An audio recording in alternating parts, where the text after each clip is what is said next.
Então a primeira pergunta que surgiu aqui foi: antidepressivo vicia? O que vocês acham, pessoal? Vocês que estão assistindo aqui agora. Antidepressivo vicia? Sim ou não? Vocês acham que vicia ou isso que é como é que fala?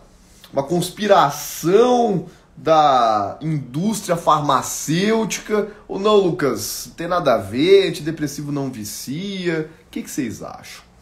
Sim, assisto várias vezes a mesma aula. Importante mesmo a gente rever as aulas, que elas são complexas. Acho que sim, sim. Pois é, então é difícil responder a isso, porque quando a gente fala assim, antidepressivo vicia, as pessoas podem acabar interpretando de que todo mundo que tomar antidepressivo vai ter um quadro extremamente problemático ali de adicção química com aquele antidepressivo. E não é bem assim, tá? Por que que o antidepressivo ele pode vir a se tornar um vício, né? Uma dependência? Porque vamos pensar o que a maioria dos antidepressivos faz. Eles basicamente vão aumentar a disponibilidade de um certo neurotransmissor ali com você. Então esse neurotransmissor ele vai se manter em maior quantidade, maior disponibilidade na fenda sináptica. Antigamente, os tricíclicos, os remédios que eram utilizados antigamente, eles tinham um maior potencial de abuso. O que é um potencial de abuso? É realmente o potencial químico daquela substância gerar uma dependência. Tá? Então vamos pegar aqui um exemplo pensando em drogas ilícitas como um todo. Né?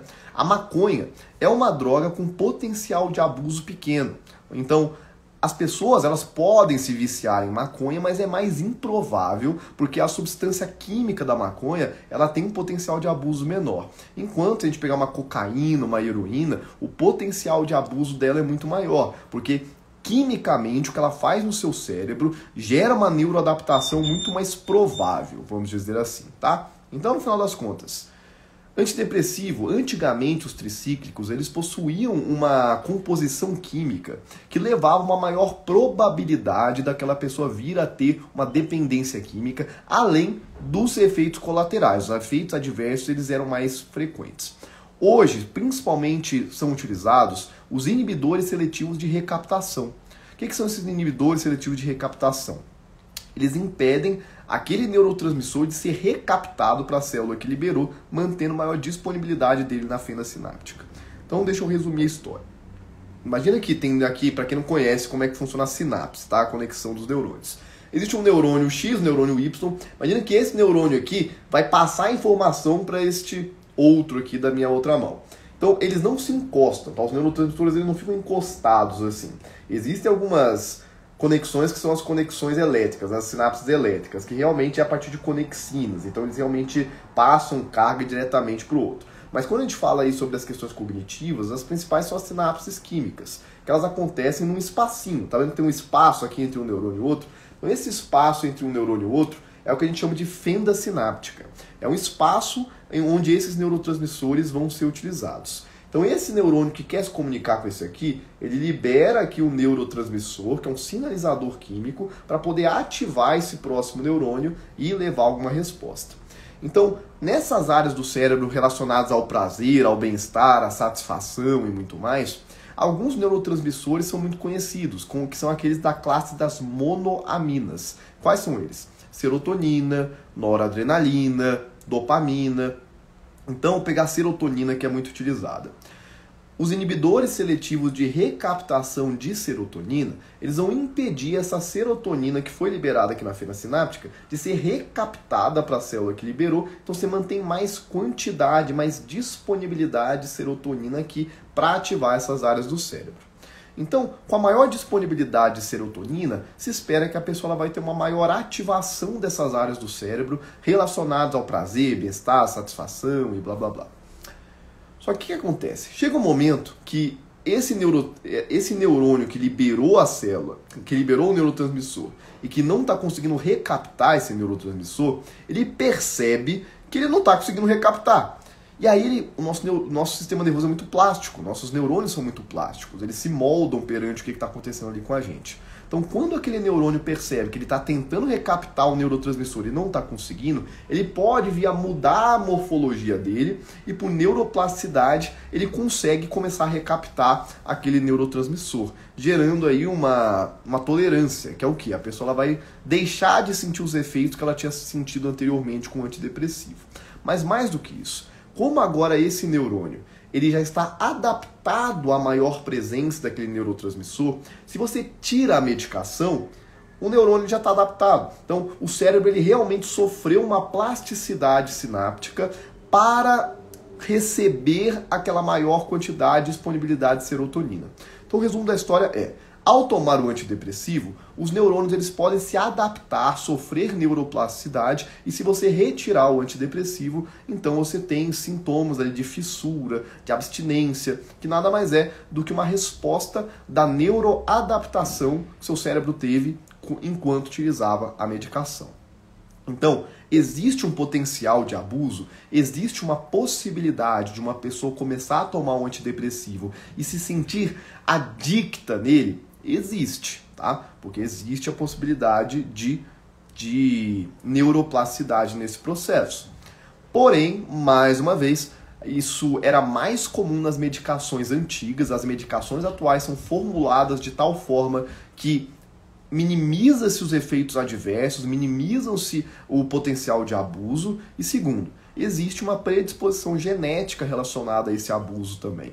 Então existem pessoas que possuem muito mais probabilidade de se viciarem numa droga do que outros. Seja uma droga química, né, uma droga ilícita, ou seja uma droga, um fármaco, né, que também são drogas como um todo. Então, essa que é a grande questão, tá? Então, a medicação, o resumo da história é: antidepressivo vicia? Bom, ele pode viciar, mas existem pessoas que também vão conseguir tomar sem absolutamente nenhum prejuízo, e as medicações de hoje, elas são muito mais seguras do que as de antigamente, beleza?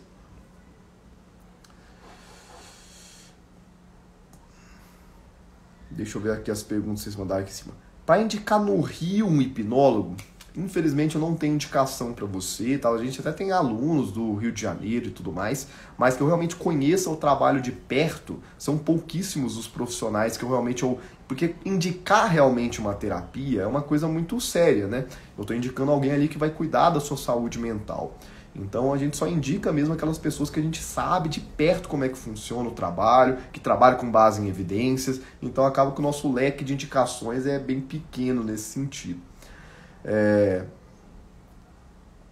O vício é um hábito, então se ele ficar preso nas vantagens do antidepressivo, vai viciar sim. Esse também é um ponto importante, Gustavo, que é a questão do vício comportamental. Por quê?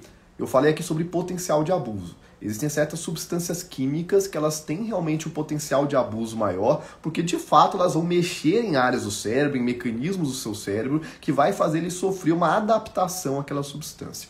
Mas mesmo quando a gente não está falando sobre uma substância química, algo que tem esse potencial químico de abuso, comportamentos como um todo, eles podem ser viciantes, justamente como você colocou, pelo fato dele gerar prazeres imediatos, ganhos relacionados àquilo. Tanto que no próprio DSM a gente tem o quadro ali de vício em jogos, por exemplo, né?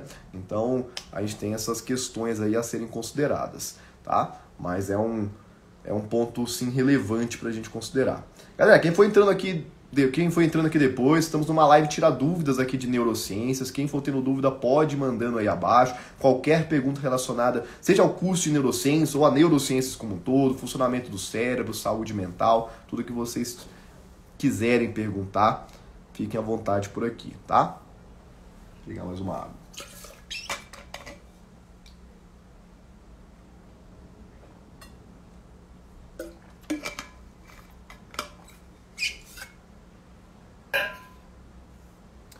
Fala, Ednilson, tranquilo, meu querido, como é que você tá? Como é que vai a vida por aí? Ednilson que já esteve em curso presencial com a gente. Prazer estar com você aí, aqui na live. Deixa eu pegar mais uma caixinha aqui, então.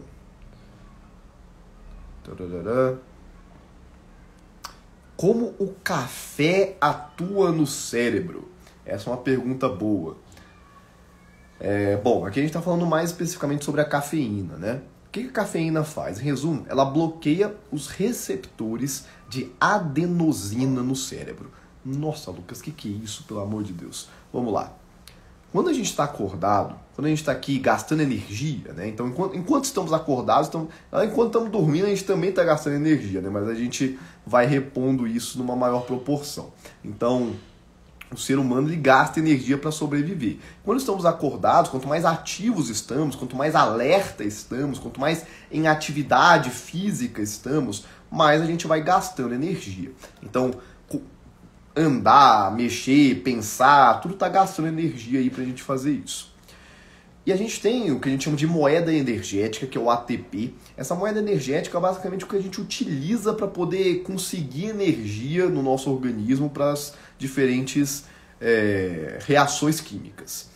Então, quando a gente vai utilizando essa moeda energética, esse ATP, a gente tem como produto, como metabólito, essa substância que é a adenosina. Então, essa molécula de adenosina, ela é um produto, ela é um metabólito do nosso gasto energético. Então, teoricamente, quanto mais a gente gasta energia, mais a gente vai acumulando adenosina no nosso organismo. E o nosso cérebro recebe isso. Nosso cérebro tem receptores de adenosina e quando ele percebe que essa adenosina ela já está numa quantidade considerável, ele tem o sinal que ele precisa de que está na hora de dormir. Né? Então imagina, você está acordado aí o dia inteiro, fazendo um monte de coisa, trabalhando, vindo para cá, vindo para lá, não sei mais o que. Chega uma hora que você vai estar com tanta adenosina já no seu cérebro que ele vai virar e falar, opa, tá na hora de descansar, tá na hora de repor essa energia agora. E aí ele vai te induzindo ao sono. Aí o que o café faz? A cafeína, ela impede os receptores de adenosina de receber, de perceber a adenosina. Então, como você passa a não perceber a adenosina, não é que você não está cansado, que você não está precisando de energia, mas o cérebro não percebe isso. Então ele não te induz ao sono. Você consegue ali momentaneamente ter uma energia maior, porque o cérebro não percebe a quantidade de adenosina que está se acumulando ali. Então beleza. Só que, o que isso pode acabar gerando? A meia-vida do café é muito longa, né? Então a gente tem uma meia-vida muito longa ali da cafeína. Justamente por isso, essa cafeína ela vai se manter gerando esse efeito por muitas horas no seu organismo. Então eu vou até postar um conteúdo que eu gravei hoje, inclusive falando sobre isso, sobre um estudo científico que mostra que a gente não deve tomar café depois do almoço. A cafeína ela deve ser consumida sempre na parte da manhã. Porque como demora muito tempo para essa cafeína deixar de gerar esse efeito de bloquear os receptores de adenosina, se você tomar o café ali depois de 1h da tarde, muito provavelmente isso vai impedir você de ter uma boa qualidade de sono depois. Aí você entra num ciclo infinito, que é, você não dorme bem. Aí no dia seguinte você vai estar cansado. O que você vai fazer? Vou tomar mais café. Vou tomar mais café porque aí eu vou descansar. Só que aí, por você ter tomado mais café, vai prejudicar o seu sono de novo. Então você não vai conseguir repor energia. Aí no outro dia você vai estar cansado mais uma vez, vai tomar mais café e fica numa bola de neve que não acaba nunca. Então a gente tem que tomar muito cuidado com isso. O antídoto para o sono, para o cansaço, é dormir bem. Então o café, a cafeína, ele pode gerar momentaneamente, num caso muito específico ali, o efeito dele energético, mas ele não vai realmente resolver o seu problema com o sono. Tá? Deixa eu ver o que vocês mandaram aqui. Boa noite, eu tomo Lexotan 6mg há 6 anos comprimido. Já dividi em 8 pedacinhos, mas não deu certo. Você pode me orientar, por favor? Edira, obrigado pela sua pergunta. Eu não posso te orientar isso, porque só quem pode te orientar com relação à medicação específica para o seu caso é o médico psiquiatra, tá? Eu não posso fazer nenhuma recomendação para você de como que você deveria tomar essa medicação. Tá? Você falou que dividiu em 8 pedacinhos, mas não deu certo. Tem que levar em consideração o Lexotan por ser um único comprimido, você dividindo ele em tantos pedaços, você pode acabar tendo perda aí de parte dessa substância, desse remédio, tá? Porque dependendo do tamanho do comprimido, você acaba que perde parte disso ao você dividir em tantas vezes. Mas só quem pode realmente dar recomendação específica de medicação é o médico psiquiatra. Tá? Então, eu recomendo você voltar nele lá para ele poder te orientar com relação a isso. Beleza? Pode acontecer uma somatização das emoções no corpo pelo nervo vago? Somatização das emoções no corpo pelo nervo vago. Fátima, se você quiser me explicar um pouquinho melhor qual foi o raciocínio assim, para essa pergunta, porque vamos pensar por partes aqui. somatização das emoções no corpo, é o que a gente pode pensar de devido a um processo emocional, o corpo ele ter diferentes respostas fisiológicas. Isso já acontece em qualquer reação emocional, tá? Então, toda resposta emocional, ela é uma resposta corporal. Ou seja, a emoção ela não é apenas uma experiência cognitiva. A emoção ela é uma experiência que altera a fisiologia do seu corpo como um todo. Então, se eu estou, por exemplo, no processo de medo, eu estou ativando meu sistema nervoso simpático, que vai gerar uma cascata de reações fisiológicas. O coração acelera, a respiração fica mais ofegante e tudo mais. E o nervo vago, ele é um nervo muito importante para o nosso sistema nervoso autônomo. Ele é um dos principais relacionados ao sistema nervoso parasimpático. Tá? Tanto que quando a gente tem ali uma reação vagal, o que é a reação vagal? É justamente quando esse nervo vago ele tem ali uma hiperatividade do sistema nervoso parasimpático de uma vez, você acaba tendo uma pequena síncope, né? Um pequeno desmaio. Então, o nervo vago ele é muito importante para a regulação do nosso sistema nervoso autônomo. Tá? Não sei se é exatamente isso que você queria saber. Como as neurociências explicam a neuralgia do trigêmeo, que é uma das dores mais fortes. Inclusive, uma garota pediu ajuda para fazer a eutanásia no exterior. Excelente pergunta, Giovanni. Obrigado, tá? Bom, isso aí é o que a gente chama de dor neuropática, muitas vezes, tá? Por quê? Se a gente tem uma lesão direta em tecido nervoso, como a gente tem ali uma lesão direta no nervo trigêmeo, é uma dor que a gente vai chamar de neuropática. Então, se eu tenho, por exemplo, um corte aqui no meu braço, então isso aqui é uma dor aqui a gente vai ter uma dor nociceptiva, tá? Tá certo. Então, essa aqui, se eu corto o meu braço, eu tenho uma dor nociceptiva. Por quê? Tem receptores, que a gente chama de nociceptores, que percebem isso, mas a lesão não é no sistema nervoso, a lesão é no meu músculo, na minha pele, aí ele só percebe aqui a lesão.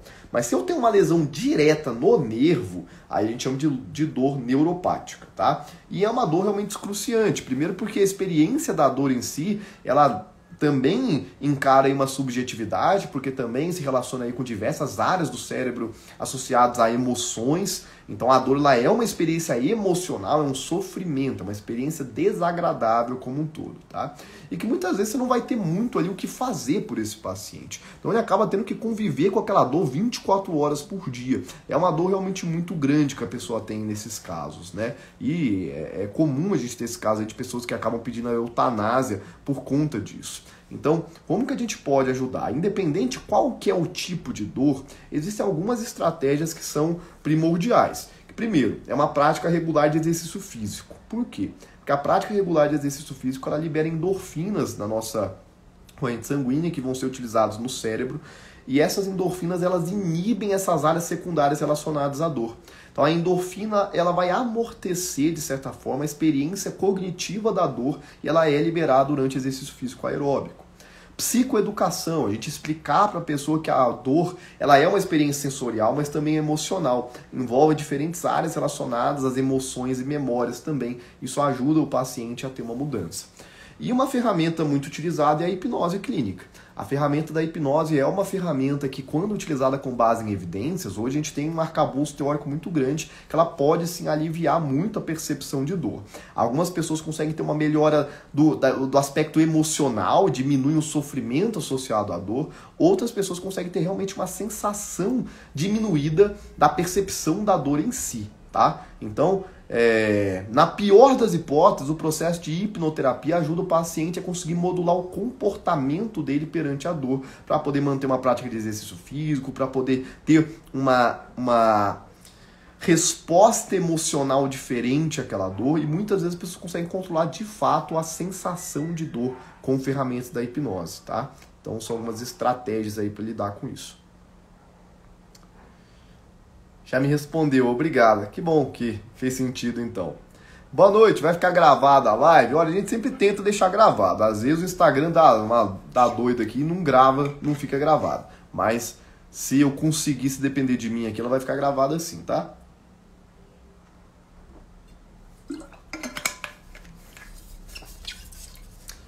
Seja bem-vindo todo mundo que entrou aí. A nossa live tira dúvidas de neurociências.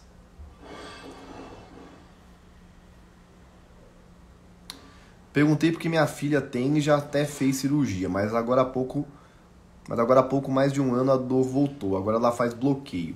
Pois é, existem aquelas aplicações, né? Como é que funciona?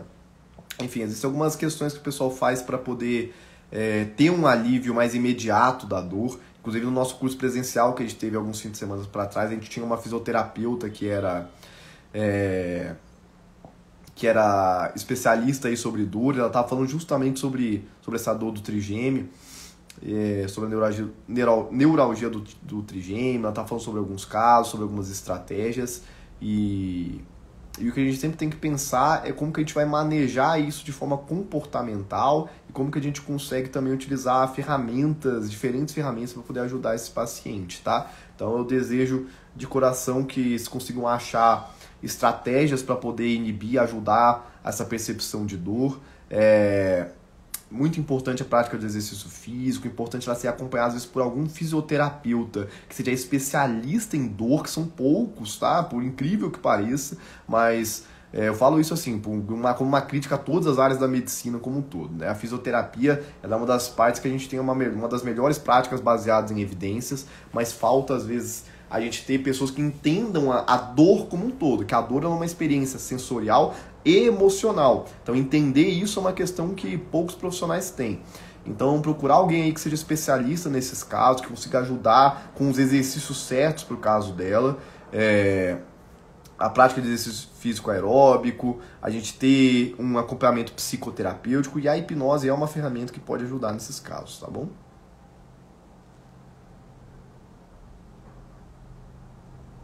Falta de lítio no cérebro causa alguma disfunção cognitiva? Pode causar sim, tá? Eu não vou saber te dizer exatamente os mecanismos bioquímicos por trás disso, mas existem muitos quadros, por exemplo, de transtorno maníaco-depressivo, bipolaridade, que justamente a gente utiliza o lítio para poder gerar uma estabilização do humor. Então há de se esperar que pode existir uma maior instabilidade emocional com uma falta de lítio no cérebro, tá? Você dá aula de hipnoterapia? Dou sim, Fabiana. Tá? Então, hoje a gente tem um foco muito grande no curso de neurociências para terapeutas, que é um curso voltado para qualquer terapeuta, mas a gente tem a nossa formação completa para hipnólogos também, tá? Que é uma ferramenta de trabalho que eu utilizo já há muitos anos, atendo com a hipnoterapia. Então, são poucas as pessoas que ensinam realmente hipnoterapia com base em evidências científicas, inclusive, e nosso instituto é um dos únicos que realmente ensina com essa base neurocientífica toda. Então a gente tem nossa formação completa, que hoje é o Destrinchando a Hipnose, que em breve a gente vai lançar uma nova versão dele também. Tá, inclusive no link da minha biografia sobre o curso de hipnose, tá bom? Professor, como tratar pacientes com obesidade mórbida? Boa pergunta, Virgínia. Bom, a grande questão é, a psicoterapia em si ela não vai resolver o problema da obesidade mórbida. O que a gente resolve é o comportamento. O que a gente busca trabalhar com o paciente é a modulação do comportamento. Então, como que a gente consegue modular o comportamento? Né? A gente tem que ir aí tanto para o entendimento neurocientífico das coisas, como para as abordagens comportamentais e cognitivo-comportamentais. O que eu utilizo muito no meu consultório, por exemplo, são técnicas de ativação comportamental. A gente utiliza, inclusive dentro de hipnoterapia, uma abordagem que é basicamente fazer o paciente ter uma visualização da rotina dele, com mecanismos de parada, ajudando ele a conseguir inibir os impulsos emocionais de recorrer aos alimentos que ele sabe que vão fazer mal a ele, e levar em consideração o reforço positivo, que é por que essa pessoa quer emagrecer, quais são os motivos dele, né, os significados que aquilo pode ter para ele. Mas são quadros extremamente complexos. Muitas vezes a obesidade mórbida vai envolver um quadro de compulsão alimentar. Essa compulsão alimentar ela vai estar envolvida de certa forma com ansiedade, autoestima, autoimagem, né? A gente muitas vezes precisa gerar o que a gente chama de enriquecimento ambiental, porque muitas vezes, Virgínia, a gente precisa encarar um quadro ali de compulsão alimentar de uma forma muito semelhante ao que a gente encara o quadro de adicções como um todo. Então, quando a gente tem a nossa aula lá do curso de neurociência sobre vias mesolímbicas e vícios e adicções, algo muito parecido pode ser trazido ali para esses transtornos comportamentais, como é o caso de uma compulsão alimentar. Então, muitas vezes a gente vai conseguir trabalhar de uma forma semelhante ao que a gente trabalharia com uma pessoa adicta numa droga, porque a gente precisa ajustar o ambiente que essa pessoa está inserida, gerar o enriquecimento ambiental. O que é esse enriquecimento ambiental? Assim como uma droga, alimentos hiperpalatáveis, como alimentos muito gordurosos e tudo mais, eles também geram uma descarga grande de dopamina no nosso cérebro. Então, se a pessoa está tendo essa necessidade de recorrer a estímulos hiperdopaminérgicos, isso pode ser pela ausência de estímulos realmente satisfatórios na própria vida. É aquela história lá da Ratolândia, não sei quem aí já conhece, que já viu nos conteúdos meus, lá no curso de neurociências. Se você coloca os ratinhos numa gaiola que não tem nada para eles fazerem, rapidamente eles começam a se drogar. Você coloca uma água com morfina, eles se drogam, morrem de overdose. Você coloca eles na Ratolândia, que é um local cheio de rodinhas, cheio de lugares para eles interagir, brincar, aí você tem um comportamento muito diferente, eles praticamente nem usam a droga mais. Isso é porque existe uma presença de estímulos ambientais que levam uma satisfação, que levam a uma interação para eles, e eles têm menos necessidade de recorrer àquilo. Então, tudo isso tem que ser levado em consideração para tratar um quadro aí de obesidade mórbida, né? Que é o quê? Tratar o comportamento associado. Então, enriquecimento ambiental, questões emocionais, autoimagem, autoestima, motivação, reforço positivo, visualização de rotina, ativação comportamental. Tudo isso vai ser relevante nesse tipo de tratamento, tá bom? Onde vejo esse curso? Tem online? Tá no link da minha biografia, tá? Ele é 100% online, sim. Tenho ouvido falar muito sobre o uso do suplemento magnésio, como funciona. Olha, eu preciso confirmar essa informação para você, mas até onde eu sei, as evidências apontam que não há motivo para a gente fazer isso, tá? Tem muita gente aí falando sobre a reposição de magnésio, mas até onde eu sei, as evidências atuais mostram que não existe diferença com a suplementação de magnésio. É um mito que tem sido repassado ultimamente, tá? Estou terminando o curso de hipnose, me tirou muitas dúvidas e aprendi muito sobre a neurociência da hipnose. Pode fazer o curso sem medo, é muito bom. Que bom que você gostou, Fátima. Obrigado aí pelo seu feedback, né? Pra quem que foi que perguntou aqui em cima? Foi Fabiana, né? Aí um depoimento de uma aluna do curso de hipnose, que a gente apresenta o curso de hipnose numa perspectiva científica do básico ao avançado, desde a história ali da hipnose, a neurociência envolvida e o passo a passo realmente para utilizar a ferramenta, tá? Faça o curso do Lucas, pessoal, é maravilhoso. Obrigado, Vivi. Ah, sim, a Vivi que já fez aí os cursos junto com a gente. Muito obrigado pelo seu depoimento. Que bom que você está gostando do curso, que fez sentido para você. Aí, ó, depoimentos de quem já passou pelas nossas formações. E fico feliz de saber que está fazendo sentido para vocês os cursos como um todo, tá? Quanto tempo temos? Estamos chegando no fim da live já. Sobre o que você falou sobre a obesidade mórbida. A pessoa que tem predisposição à compulsão quando faz a bariátrica. Pode-se dizer que existe o risco para consumo de bebidas, chocolates e outros. Sim, a predisposição à compulsão quando faz a bariátrica. Sim. A gente tem cérebros que são mais sensíveis às adicções como um todo, tá? E geralmente ele não vai ser tão substância dependente, né? Existem pessoas que elas estão mais predispostas, seja por uma questão genética ou uma questão cultural. Ou seja, existe a predisposição genética que faz aquele cérebro ser mais sensível a sofrer uma adaptação a estímulos hiperdopaminérgicos, e existe também a questão cultural, que é o quê? O ambiente que a pessoa está inserida.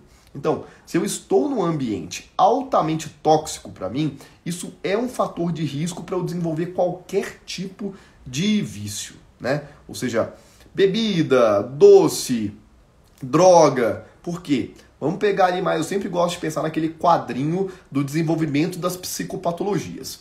Predisposição genética está lá em cima, que é onde a gente opera, né? A gente tem ali um limiar da nossa genética, a gente não consegue ir além daquele limiar. Só que, além daquele limiar, a gente tem os fatores ambientais, que eles vão ou intensificar a sua predisposição genética, fazer aqueles sintomas aparecerem, ou vão amortecer aquela predisposição. Então, se eu vivo num ambiente altamente tóxico, num ambiente onde eu tenho muitos fatores de vulnerabilidade, eu tenho muito mais chance realmente de acabar caindo ali num quadro de adicção. Então, se eu estou passando por por uma questão, mesmo que eu não tenha uma predisposição tão forte, mas o ambiente que eu estou inserido ele é um grande fator de risco, isso vai ser aí uma questão que pode influenciar em qualquer tipo de transtorno comportamental. Então, o enriquecimento ambiental é sempre uma questão importante quando a gente vai falar sobre esses quadros, tá? Então, tanto pelo fator de predisposição genética, quanto pelo fator ambiental. Agora, a predisposição genética a gente não consegue mudar, né? Não tem como a gente fazer uma terapia de reversão genética com a pessoa. Vocês virem aí curso de reprogramação de DNA, vocês correm que é picaretagem pura, tá? Não tem como a gente desfazer o DNA de alguém.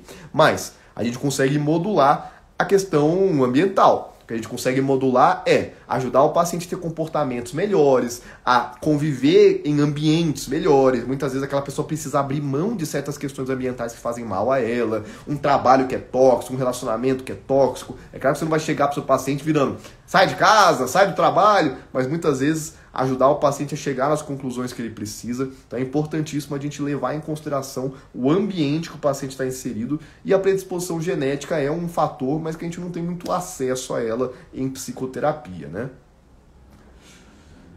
Curso maravilhoso, recomendo. Obrigado, que bom que você está gostando do curso também. Muitos depoimentos positivos por aqui. Professor, como tratar pacientes com TDAH?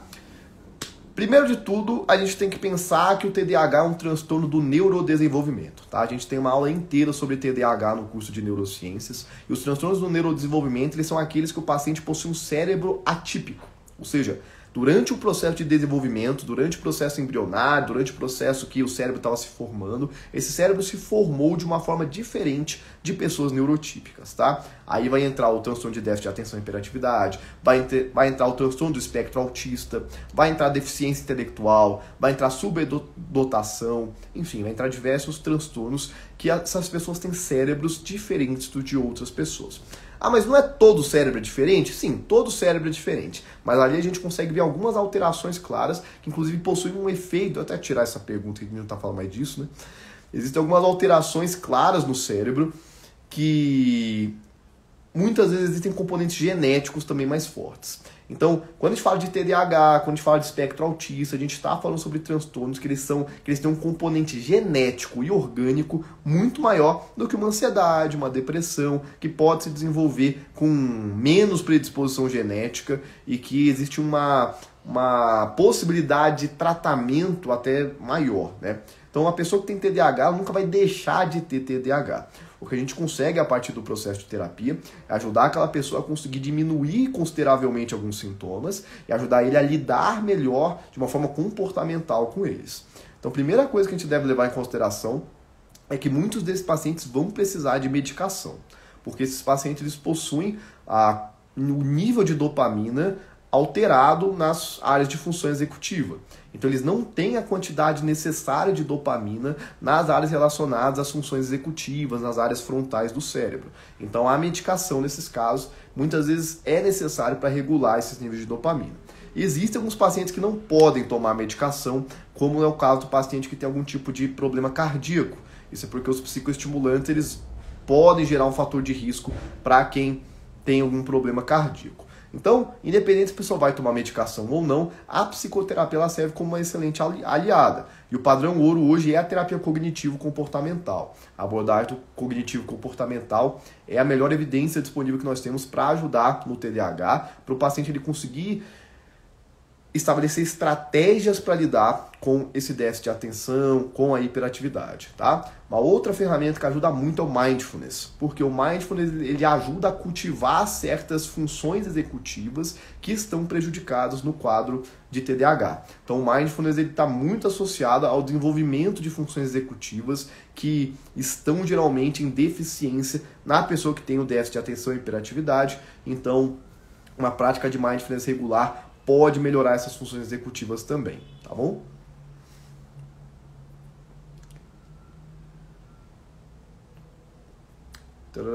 Você atende online? Atendo online sim, tá? Faço atendimento online aí pro mundo inteiro. Embora a maioria dos meus atendimentos sejam presenciais, mas de vez em quando eu atendo gente da Europa, da América do Sul, atendi da Austrália, né? Pessoas de outras cidades do Brasil, pode me chamar aqui, quem tiver interesse, que eu atendo online sim.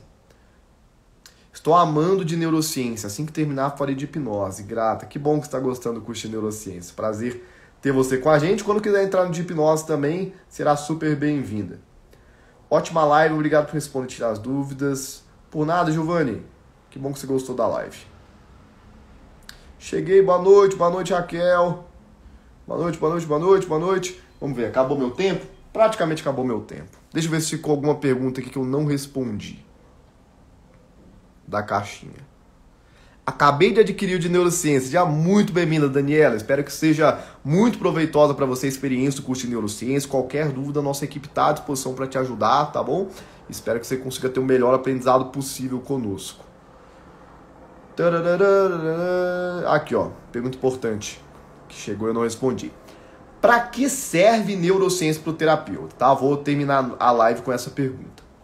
Eu falo que existem 3 grandes pontos em que as neurociências podem transformar a prática clínica do terapeuta. Quem aqui faz parte do curso de neurociência também, manda aí a sua percepção. Ó. Manda aqui embaixo para responder essa pergunta. Por que você acha que serve as neurociências para o terapeuta? Me manda aqui, eu quero ler a opinião de vocês. Eu falo que são 3 grandes pontos. O primeiro deles é a capacidade de psicoeducação. Então, a psicoeducação é conhecida hoje como uma das principais abordagens para ajudar o paciente a ter autonomia, maior engajamento na terapia e ajuda a gerar melhores resultados. Só que a psicoeducação, a partir daquele discursinho de autoajuda que a gente está cansado de ver por aí, o paciente também está cansado de escutar. Então, muitas vezes ele não engaja, ele não consegue realmente ver aquilo como realmente algo que tem um respaldo. Ele não consegue dar credibilidade àquilo que você está falando para realmente levar a uma mudança. Agora, quando a gente traz o conhecimento neurocientífico, isso é perceptível. O paciente ele se interessa muito mais por ser uma coisa diferente, por ser uma coisa que ele ainda não está acostumado a escutar. Ele entende que aquilo ali possui embasamento científico, aquilo é plausível, aquilo tem credibilidade, e com isso ele se torna muito mais propenso a seguir essas orientações, seguir esse caminho, porque ele entende de fato o que está acontecendo com ele. A minha vida inteira sempre foi assim. Sempre quando eu vou no médico, o médico consegue me explicar exatamente o que está acontecendo comigo, eu fico muito mais aberto a seguir as orientações do que quando ele só me manda fazer aquilo e ponto final. Então, quando você consegue psicoeducar o paciente a partir do entendimento de neurociências, a gente vai conseguir gerar uma mudança de comportamento e uma autonomia muito maior.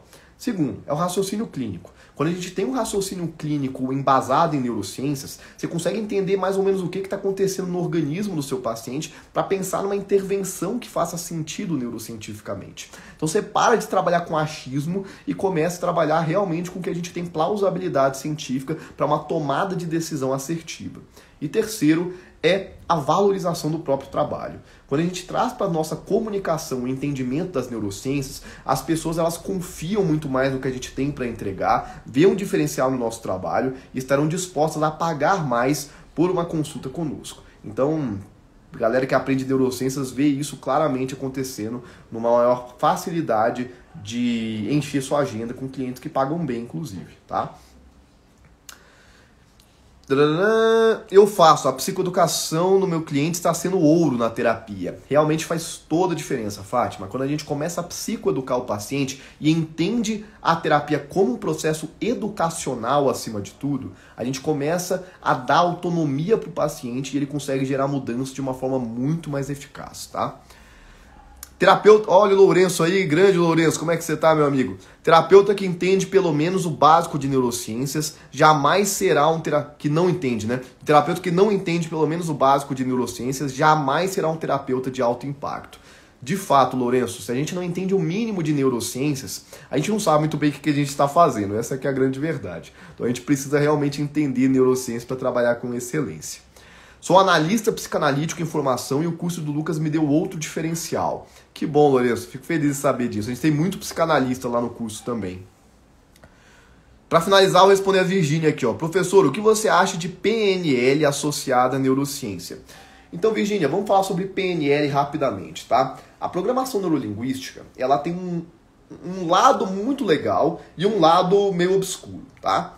A PNL, ela é considerada por muitos uma pseudociência. Ah, uma pseudociência, não serve pra nada, não sei mais o quê. Só que se a gente pegar boa parte da PNL, ela nada mais é do que o que a gente já fala em psicologia convencional. Então, boa parte do que a gente fala em PNL, você vai ver em psicologia cognitiva, terapia cognitivo-comportamental, psicologia do comportamento, é a mesma coisa. E são coisas que são consideradas abordagens científicas. Isso não faz sentido nenhum você virar e falar que a PNL é tudo pseudociência e a gente... sendo que existem coisas ali que elas são exatamente o mesmo do que a gente fala em abordagens científicas. Existe um lado da PNL, uma parte da PNL, que realmente é pseudocientífica. Por exemplo, aquela ideia de lá de que se você olhou para o lado e para cima é porque você está resgatando uma imagem, se você olhou para a direita é porque você está resgatando um som. Essas coisas assim, elas realmente não têm embasamento científico nenhum, tá? Mas uma parte da PNL realmente é psicologia.